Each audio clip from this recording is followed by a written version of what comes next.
Fala galera, sejam muito bem-vindos ao nosso podcast Pod 200, A Voz da Constituição. Eu gostaria de começar apresentando o pessoal presente aqui hoje, começando por mim, Eric, que sou o apresentador, juntamente com... Comigo, Luna Lagoa, estamos aqui também com nossas convidadas, Laura de Almeida. Oi, gente. Gabriela Barque. Oi, gente. E daqui a pouquinho teremos um convidado especial para enriquecer o nosso podcast. E hoje a gente vai estar conversando um pouco, debatendo sobre a história das constituições, as características de cada uma delas e como foi a história do Brasil, do nosso querido país, nesse período. Mas bora parar de enrolação. Primeiro eu queria explicar o nome do podcast. Essa questão, Pod 200, A Voz da Constituição. Então, esse nome, na verdade, a gente escolheu por conta do bicentenário das Constituições. A gente teve a primeira Constituição brasileira outorgada em 1824.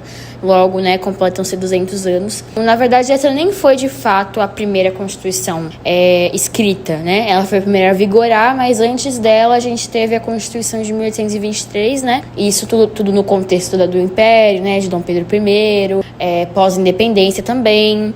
Essa independência, que foi em 1822, né? O Brasil era ali colônia de Portugal e não tinha autonomia política nenhuma, né? Então, mas exatamente esse é o ponto. A gente tem essa ideia de que depois da independência o Brasil começou a realmente ser um estado separado de Portugal. Mas, por exemplo, a Constituição de 1823 basicamente priorizava os interesses dos donos de terra. Nesse sentido, Dom Pedro se sentiu posto de lado, entendeu? Ele percebeu que ele perderia poder, por isso ele rejeitou essa Constituição. Por isso que é muito equivocado a gente pensar que a coroa portuguesa deixou de ter poder, participação no nosso país, porque basicamente tudo girava em torno dos interesses, das vontades do Dom Pedro. Até porque foi depois dessa declaração da independência que surgiu a necessidade de vir com uma organização legal para o país. Aí isso levou para a primeira Constituição de 1824.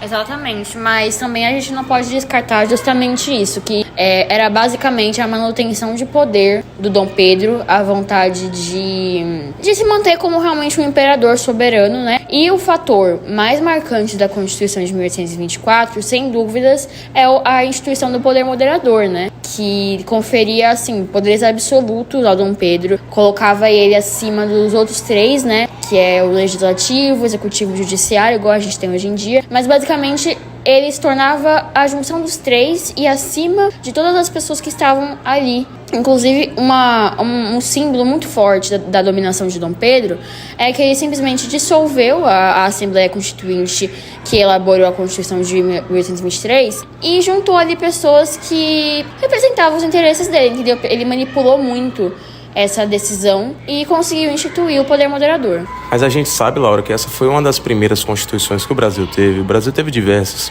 Aí depois veio a de 1891, que foi a primeira republicana. Isso, também foi a primeira a ser promulgada, né? Ela surgiu no contexto após a proclamação da República, em que claramente o sistema legal do país tinha que mudar totalmente, partindo de uma monarquia para uma república. E ela instituiu a novidade, por exemplo, do voto. Inclusive, Laura, você se incomodaria em dar uma breve explicação do que seria a diferença entre promulgada e outorgada? Então, a diferença consiste basicamente em que a promulgada quer dizer que houve participação popular, houve uma Assembleia Constituinte ali com representantes do povo. Já a outorgada, ela é imposta, geralmente em um cenário de regime ditatorial, autoritário. Então, por exemplo, a Constituição de 1824, ela foi outorgada, já a republicana não, ela foi promulgada. Ela trouxe a questão do voto, como eu havia mencionado, mas é importante dizer que o voto ainda não era democratizado, só homens acima de 21 anos, majoritariamente brancos, tinham acesso ao voto. Fora isso, houve a separação entre igreja e Estado, toda aquela convenção para regulamentar a nova república. Então, outro ponto que eu também acho que seria muito interessante a gente mencionar é que, apesar de ter a separação do Estado e da Igreja, o Brasil, vamos assim dizer, se autotitulava católico. Então, pessoas que tinham religiões de outras matrizes ainda sofriam muito preconceito. E apesar da gente ter um presidencialismo, de fato sendo posto no cenário brasileiro, a Igreja Católica ainda tinha muita influência não só na questão política, mas sim na questão social. Mas agora dando um salto para 1934, quando vai ocorrer a próxima Constituição. Então, a gente tem o contexto da Revolução de 30, né? O governo de Getúlio Vargas. E essa Constituição foi muito importante, trazendo mais direitos trabalhistas, o direito ao voto feminino, finalmente, né? A questão do direito de greve, o 13º, as férias. Então, apesar do governo de Getúlio Vargas, a gente não pode esquecer, ter sido muito autoritário em relação à liberdade de expressão, à imprensa, ele, querendo ou não, trouxe avanços no mundo trabalhista. E ainda no governo de Vargas, a gente teve a Constituição de 1937, que foi bem mais autoritária. Inclusive, ela foi muito comparada com a Constituição que teve na época na Polônia. Ela foi apelidada de polaca, justamente por trazer mais autoritarismo. Então, a gente pode ver que o governo Vargas tem lá suas faces, né? Ele traz a criação dos direitos trabalhistas, a regulamentação dos direitos trabalhistas, mas também uma face muito autoritária, como eu disse, em relação à liberdade de expressão, de imprensa, enfim.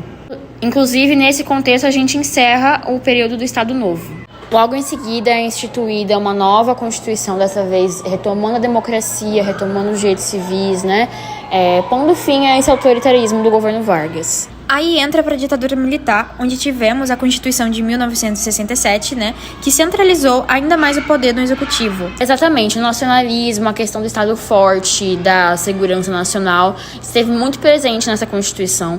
E se antes a gente já tinha tido um governo, né, com Vargas, extremamente autoritário, extremamente repressor da liberdade de expressão, da cidadania, né, como um todo, dessa vez aqui na ditadura, como é de conhecimento de todos, a gente teve artigos que restringiam muito as liberdades individuais. O AI-5, apesar de não estar na Constituição em si, né, ele foi instituído como realmente a pior parte da ditadura, né, que restringiu completamente a liberdade de expressão, de imprensa e trouxe toda aquela vergonha da ditadura, que foi a tortura, os crimes políticos, né, os condenados por crimes políticos. E esse é o cenário de terror da ditadura, né? Haja vista, inclusive, Laura, que foi nessa época que cantores como Chico Buarque, com suas músicas Apesar de Você, Cálice, Geraldo Vandré também, para não dizer que não falei das flores. Vem, vamos embora, que esperar não é saber. Quem sabe faz a hora, não espera acontecer. Isso foi justamente uma questão de se manifestar contra a ditadura. Então essas músicas, elas trazem mensagens ocultas que passavam por essa repressão, essa censura. Só para deixar claro, no período da ditadura militar a gente teve duas constituições. A segunda foi em 69 e ela também trouxe esse agravamento, né, na tortura e na repressão que a ditadura impôs. Nesse contexto, o Brasil estava passando por um cenário de repressão por parte do poder público. E a partir disso, a gente pode notar que a população como um todo se sentiu muito mobilizada, né, com tudo que estava acontecendo no contemporâneo no Brasil naquela época. E a partir disso, a gente teve movimentos sociais como o Direta Já. E a partir de várias revoltas populares, a gente conseguiu ter, né, a criação da Constituição de 1988 e a volta da democracia. Inclusive, Laura, eu gostaria até de salientar a importância da Constituição de 1988, porque, digamos, né, que ela é a nossa primeira Constituição que, de fato, não tem nenhuma repressão por parte do Estado, e ela é tão bonita em suas palavras que ela também assegura a nós, como cidadãos brasileiros, coisas básicas, desde a moradia, o trabalho, o direito ao estudo e o lazer, que são coisas fundamentais para nós como cidadãos. Só que, infelizmente, né, apesar de ter isso tudo no papel e de maneira muito bonita, ela não é posta em prática. Inclusive, isso se assemelha muito ao pensamento de Gilberto de Mesthen, onde ele fala sobre a cidadania de papel, né, que não adianta você ter uma cidadania tão bonita, né, de fato no papel, e ela não ser colocada em prática. Exatamente, essa é a Constituição que vigora até hoje, né? E eu vejo muitas pessoas falarem sobre reformá-la, enfim, mas quem pega o texto na íntegra para ler percebe de cara como ela é perfeita. Ela assegura todos os direitos básicos, como o Gabi disse, regulamenta, né, de fato, os direitos trabalhistas, a saúde pública. Inclusive o SUS, ele foi instituído, o Sistema Único de Saúde, né, saúde pública, a partir dessa Constituição. Então, assim, a gente pode considerar que tudo de melhor que já teve nas constituições anteriores está nela e ainda mais aprimorado. Então, Laura, algo que, assim, eu acredito, mas isso já seria uma opinião pessoal minha, que a Constituição que a gente tem hoje, eu não acredito que ela necessariamente precisaria de uma mudança. Eu acho que ela, como um todo, é muito bonita e muito perfeita, como você mesmo disse. Porém, eu acho que, acima disso, nós, como cidadãos brasileiros, a gente precisa ter a ciência do que ela está nos assegurando. Porque é muito fácil a gente simplesmente chegar e cobrar do poder público, cobrar do Estado, de que eles ponham em prática tudo aquilo que é para eles nos ofertarem.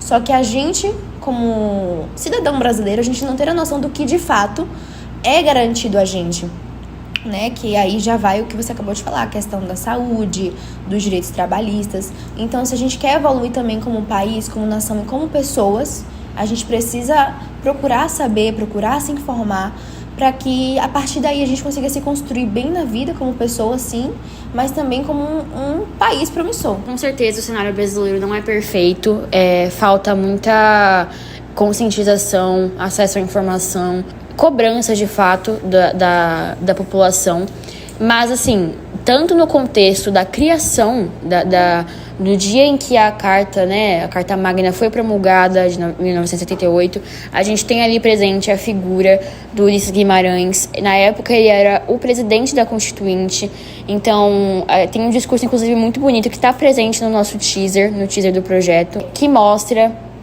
ele apresentando, né, a Constituição como a volta da democracia, dos direitos sociais. Mas, inclusive, né, falando da podridão do Brasil, Ulisses Guimarães morreu praticamente, assim, logo depois que a Constituição foi promulgada, e muito se especula sobre a encomenda da morte dele, né? Porque a gente sabe que quando alguém mexe com o direito, com o povo, né, traz mais poder ao povo, essa pessoa acaba sendo visada, acaba virando um alvo. Então, eu acho que o grande diferencial da nossa atual Constituição é que, de fato, ela, por ser promulgada, né, automaticamente a gente entende que houve participação popular, houve a priorização dos interesses do povo brasileiro e não apenas de um governante X ou Y. Então, eu acho que é muito importante a gente entender a dimensão que é a nossa Carta Magna. Eu acho que assim, ela é referência para o mundo, como o SUS, por exemplo, é um sistema referência para o mundo, que outros países desenvolvidos não ofertam um sistema tão completo. Então a gente precisa valorizar, entender, acessar os nossos direitos que constam na Carta Magna, para assim conseguir cobrar que os governantes ponham ela em prática adequadamente. E para finalizar essa conversa sobre contextualização e tudo mais, eu queria dizer que a gente está muito ansioso para finalizar, né, as gravações, a edição, a preparação toda em relação ao nosso documentário. Aqui mais uma etapa se encerra com a gravação do podcast, o teaser também já foi entregue. Eu, como uma das pessoas que está de frente, né, com toda a interação com o público através do nosso Instagram, a edição, as imagens, também faço muita pesquisa para conseguir elaborar os posts, enfim. Estou realmente muito orgulhosa do trabalho que a gente está fazendo. Vamos passar aqui para vocês toda a contextualização que a gente tem estudado desde que a gente começou esse processo de fazer o documentário. Inclusive, Gabriela, a gente revelou há pouco tempo que é a personagem principal, na verdade, né? O centro de tudo, que é a Constituição. Então, Laura, para mim, estar assumindo o papel principal, né, interpretando a Constituição de 88, tem sido uma evolução muito grande, porque eu sempre fui uma pessoa muito reservada, então dinâmicas de vida, ou até mesmo no feed, eu nunca apareci no Instagram da escola. Então, de estar indo assim de cara com esse papel tão importante para mim, tem sido realmente uma superação muito grande. Mas em relação ao documentário que a gente está produzindo, eu tô, assim, muito encantada com a maneira como a gente está produzindo o roteiro, como estão sendo as gravações. Eu acho que a gente está conseguindo abordar o tema de uma maneira muito boa e de que as pessoas que assistem o documentário consigam entender justamente a mensagem que a gente quer passar. E eu penso que a gente abordar, né, a Constituição é um tema, assim, fundamental para a nossa construção como cidadão, porque se a gente não souber os nossos direitos, a gente não sabe qual é o nosso lugar na sociedade. E espero que cada pessoa que conseguir assistir o documentário, entender o que a gente quer passar para elas, que mude a sua visão de como elas se identificam na sociedade, ou o que elas entendem realmente do que são os direitos dela. Eu acho que a gente vai conseguir conscientizar muitas pessoas em relação a isso. Bom, agora para fechar com chave de ouro, a gente tá aqui com o nosso professor de História do Colégio Acadêmico, Salles. Muito obrigada, Salles, por estar aqui conosco, que eu quero responder essas perguntas. Valeu, gente. Obrigado pelo convite. Estou aqui, vou colaborar com vocês aqui, né, trabalhando com história do Brasil, trabalhando com história da África. Hoje, provavelmente, né, trazendo só ao que é a nossa Constituição. Vamos lá. Então, Salles, eu queria começar perguntando, na verdade, sobre essa importância da gente estar aqui debatendo sobre essas constituições e falar sobre isso para modificar a nossa visão do passado. Veja só, essa ideia de mudança da nossa história, ela vem muito dentro...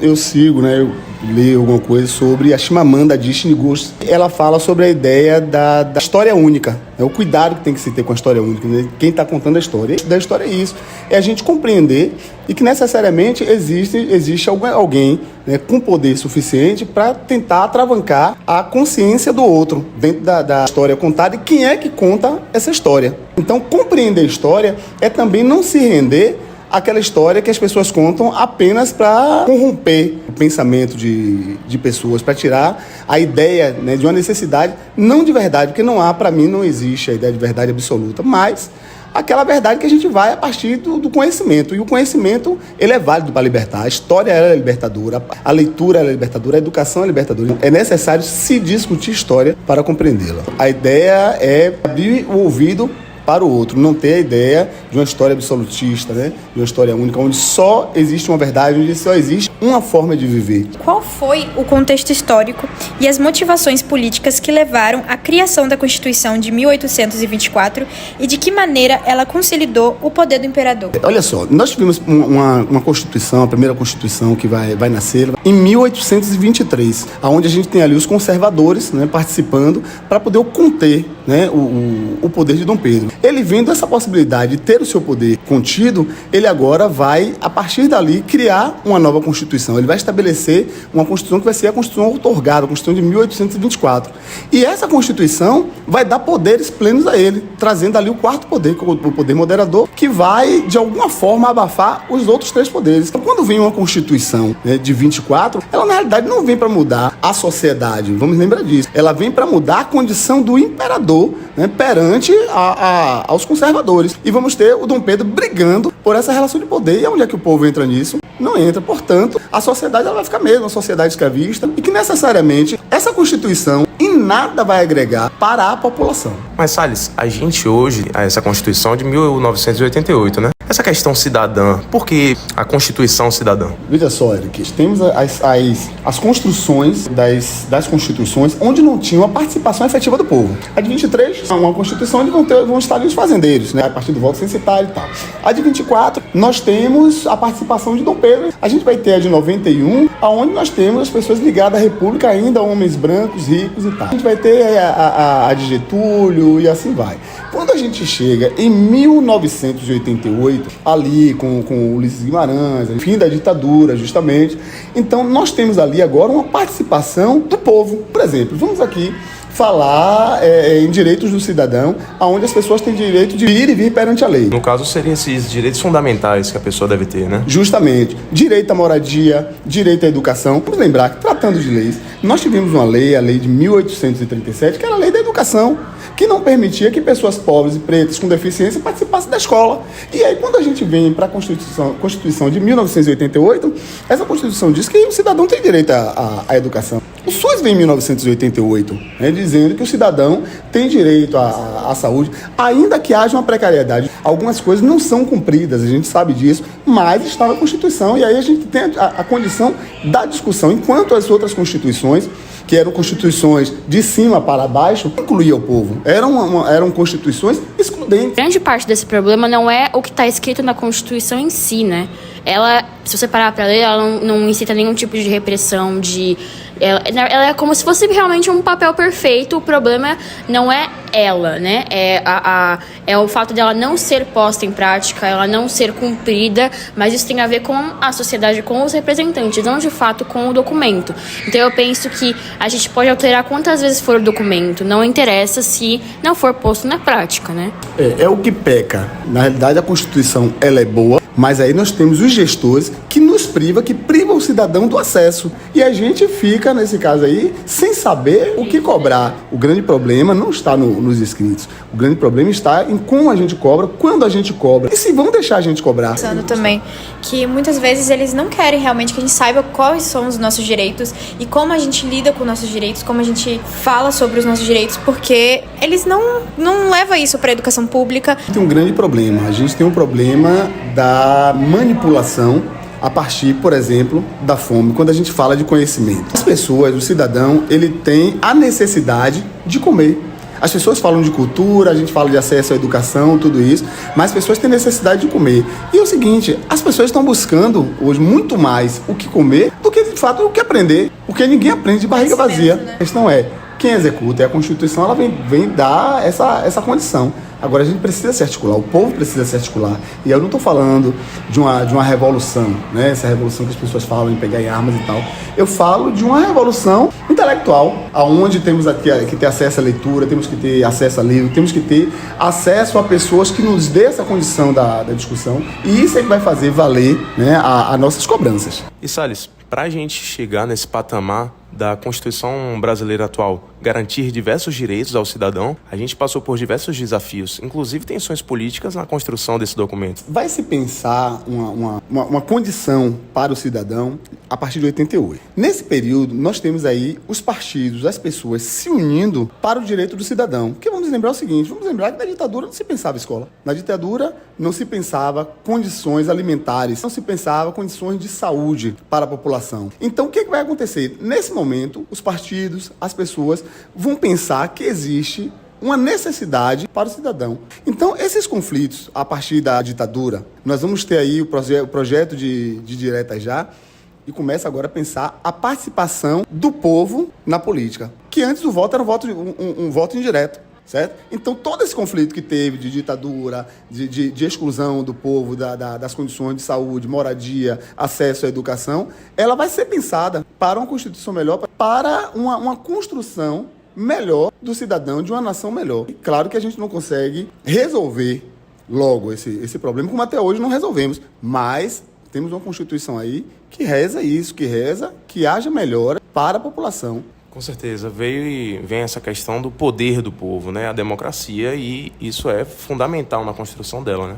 Mas então, a partir disso, de que maneira as diferentes constituições brasileiras refletiram as mudanças nas relações de poder e nos direitos sociais ao longo da história do país? Eu falei anteriormente das constituições, certo? Então, a Constituição que vai ter uma participação muito mais para o povo vai ser a de 88. Então, quando há essa participação, muda-se os aspectos políticos, né? O povo participa, apesar de que há a relativização do poder do povo, mas necessariamente, quando o povo agora passa a votar, ele começa também a externar as suas inquietações. Nas constituições anteriores, não tinha. Agora, com a de 88, vão ocorrer as modificações, o povo passa a votar e o povo começa agora a externar suas inquietações. Aí sim nós temos mudanças. O povo começa a ter realmente mais voz, né, nessa Constituição de 88. Isso, ele consegue, de alguma forma, apesar de que essas pessoas que vão participar das eleições, não há uma representação do povo. Então a gente tem alguns parlamentares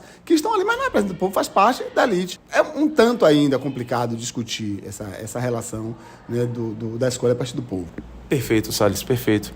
E você gostaria de acrescentar alguma coisa sobre esse contexto das constituições? Fazer uma crítica, quem sabe? Críticas são várias. A gente tem um processo político onde não der essa condição do povo discutir política, é necessário que se aprenda política, porque quem não gosta de política é comandado por quem gosta. Então nós temos aí a Constituição de 23, de 24, de 91, de 37, 34, aí vamos ter essas constituições.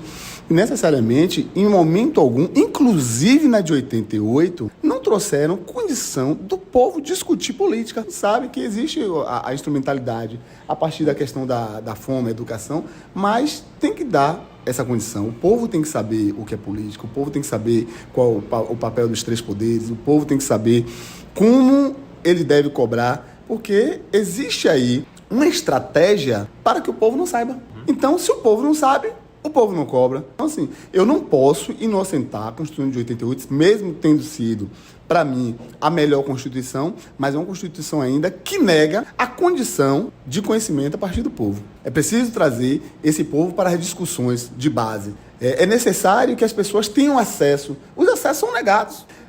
Por muito tempo foi negado o direito de votar ao povo. Mas não foi dito a ele, quando agora o povo passa a votar, não foi dito a ele que existe uma necessidade do voto. Bom, Salles, muito obrigada por estar aqui nessas discussões, que eu acho que foi muito importante para enriquecer o nosso podcast. E essas perguntas, né, foram fundamentais para a evolução, para a gente entender a evolução da Constituição brasileira, da nossa sociedade no geral. Salles, você fecha aqui com chave de ouro. Eu agradeço a participação de todos aqui, inclusive de vocês ouvintes, porque isso é um aprimoramento do nosso intelecto. Então, realmente, eu fico grato aqui. E valeu, galera. Valeu por todo esse trabalho. Foi muito perfeito. E não se esqueçam também de seguir o Instagram do nosso projeto, que vai ter todas as informações, vários conteúdos incríveis que Laura está fazendo pra gente. E também, só deixando claro, lembrando que o nosso documentário vai estar no cinema dia 19 de outubro, no cinema da Paralela.